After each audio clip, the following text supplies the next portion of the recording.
to seek God's heart in prayer, or sa Tagalog, paano po natin hahanapin ang puso ng Panginoon sa ating pananalangin. So meron po tayong 4 na sinusunod kung paano po tayo mananalangin upang tayo ay makapagbigay ngiti sa ating Panginoon. First is praise, pangalawa repent, pangatlo acknowledge, pang-4 yield. Pero tapos na po tayo sa unang dalawa, ang praise and repent, and sa ngayon po ay nasa acknowledge na po tayo. Okay? So pag-uusapan po natin ang panalangin nito, yung paraan ng pananalangin na ito. Pero bago po yan, muli po akong inyong Ate Jen at maraming salamat po sa inyong suporta, lalong-lalo na po sa ating mga bagong subscribers at sa mga nanonood po, patuloy na nanonood sa ating mga videos. Maraming salamat po. Alam ko po na ang Panginoon ang kumikilos sa ating buhay. Okay? At patuloy niyo po nawa akong suportahan sa adikain kong makapagbahagi ng mga salita ng Panginoon through social media platforms. Alam niyo po ba na ako ay nagigilty, nakokonsensya kapag po ako ay hindi nakakapagbahagi ng salita ng Panginoon sa isang araw, 2 araw. So masyado tayong nabibisi, pero yun nga, nakokonsensya tayo doon kasi nga dapat we seek God first. Dapat kung ano yung purpose ni Lord sa buhay natin ay dapat magawa natin bago natin gawin yung iba pa na pansarili nating mga gawain. Okay?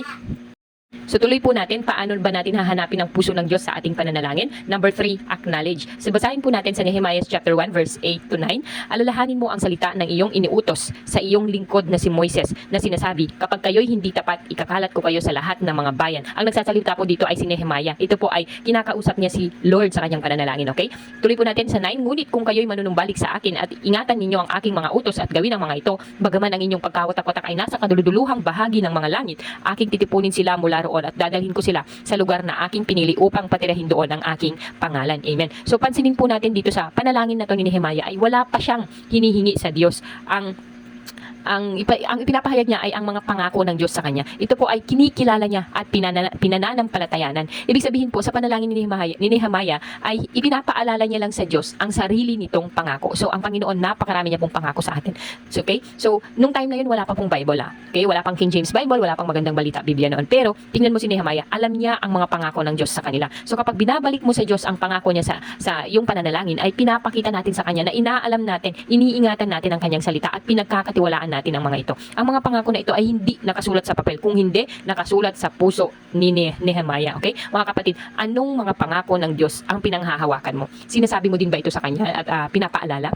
Sinasabi mo ba sa kanya na, Lord, nagtitiwala ako sa iyo dahil ito ang sinabi mo sa iyong pangako? Ang pagpapaalala po sa Diyos ng kanyang pangako ay pagpapakita din sa kanya na tayo ay nade-delight sa kanyang salita. Ito ay pagpapakita sa kanya na ng respeto, ng mahalaga sa atin ang kanyang salita. At dahil dito ay inaayon natin ang ating panalangin sa kanyang pangako. Okay? So, ang tanong, paano natin iaalay ng ating panalangin at ang ating buhay sa salita ng Diyos? Kailangan nating magpakumbaba, suriin ang ating sarili. Tingnan natin kung anong mga desisyon, mga plano o mga iniisip natin ang salungat sa salita ng Diyos. Bakit? Kasi kung tayo ay mananalangin ay hindi niya tayo pakikinggan. Sabi po sa Santiago chapter 4 verse 3, kayo'y humihingi at hindi tumatanggap sapagkat humihingi kayo sa masamang dahilan upang gugulin ninyo ito sa inyong mga kalayawan. Mga kapatid, kung ang motibo ng ating paghingi sa Diyos ay salungat sa kalooban ng Panginoon, ay hindi tayo tatanggap sa Kanya. Then sabi pa sa 1 Peter chapter 3 verse 7, gayon din naman kayong mga lalaki, maging mapagbigay kayo sa inyong mga asawa sa inyong pagsasama na binibigyan ng karangalan ang mga babae bilang isang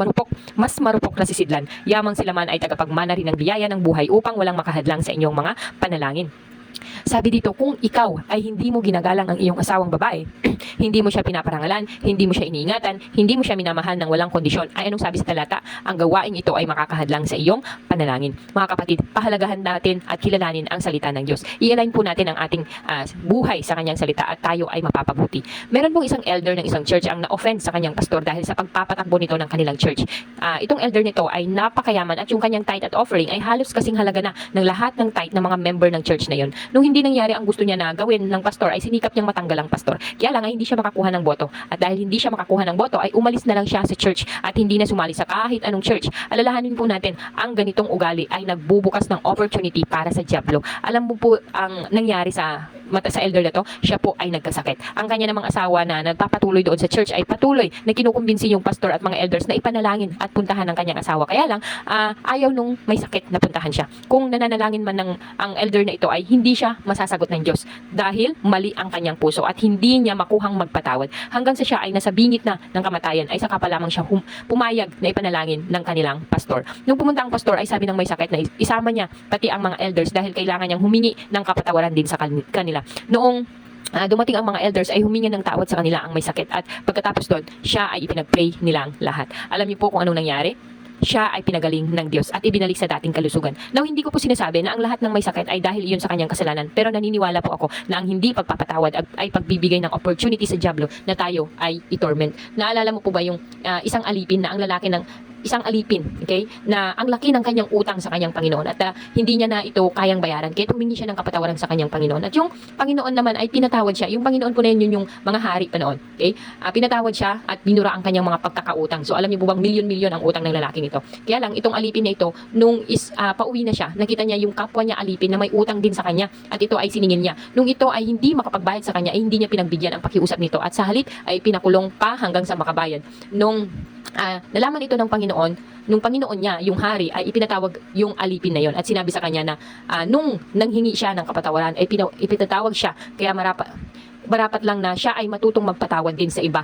At ito ang ginawa ng Panginoon sa kanya. Basahin natin sa Matthew chapter 18 verses 34 to 35. At sa galit ng kanyang Panginoon, ibinigay siya sa mga tagapagparusa hanggang sa magbayad siya sa lahat ng kanyang utang. Ang tagapagparusa po ay ang tormentor, ang dyablo. Then sabi po sa verse 35, gayon din naman ang gagawin sa bawat isa sa inyo ng aking Ama na nasa langit. Kung hindi ninyo taus-pusong patatawarin ang inyong kapatid. Amen. Mga kapatid, meron pa tayong tao na ayaw patawarin? Huwag po nating bigyan ng ang tagapagparusa ng pagkakataon na pahirapan tayo. Matuto tayong magpatawad dahil pinatawad din ng Diyos ang lahat nating kasalanan. Kaya importante po na kilalanin natin ang salita ng Diyos. Isabuhay po natin ito. Hanapin po natin ang kanyang puso. At pag naintindihan natin ang kanyang kalooban, ay pahahalagahan natin ito. Okay? Mga kapatid, kung mananalangin po tayo, ay i-align po natin ang ating panalangin sa kalooban ng Diyos. Huwag po nating ipanalangin ang kapahamakan ng ibang tao dahil naiinggit tayo sa kanya. Huwag po nating ipanalangin na ang kasamahan natin sa trabaho ay hindi ma-promote dahil meron tayong issue sa kanya.